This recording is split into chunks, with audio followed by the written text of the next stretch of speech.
Thanks, Kelly. The man accused of killing 3-year-old Asen King is expected in court this morning. Gary Holmes is scheduled for a hearing in a Pulaski County Circuit Court at 9:30. King was shot and killed in December of 2016. He was riding in the backseat of his grandmother's car when police say Holmes shot at the vehicle. His trial is set to begin in August. New this morning, Little Rock police have a man in custody who's accused of stabbing a man to death in Little Rock. 36-year-old Carlos Ramos had been wanted for first-degree murder and battery.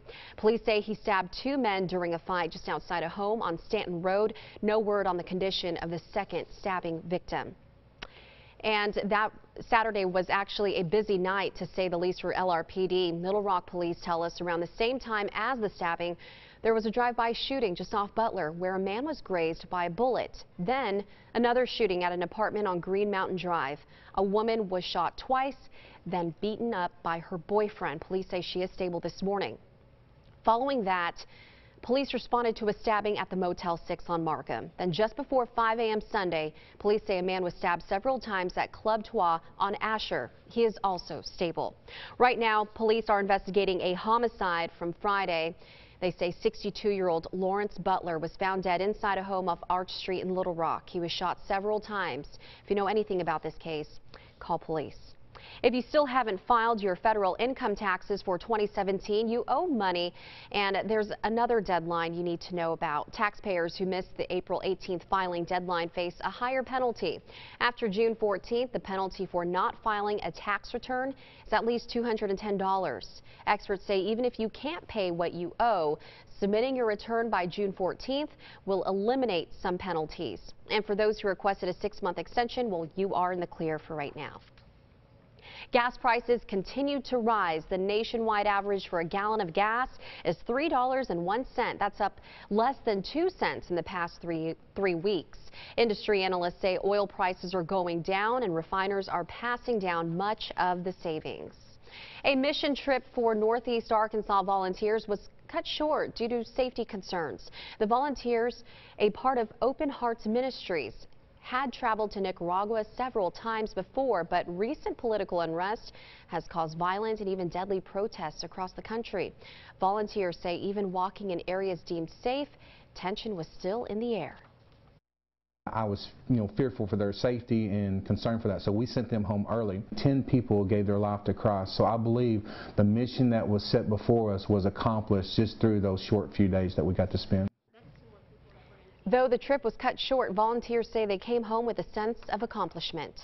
At 8:04, the deaths of Anthony Bourdain and fashion icon Kate Spade put new attention to an alarming trend. Dr. John Torres has more on suicide prevention and the signs to be aware of.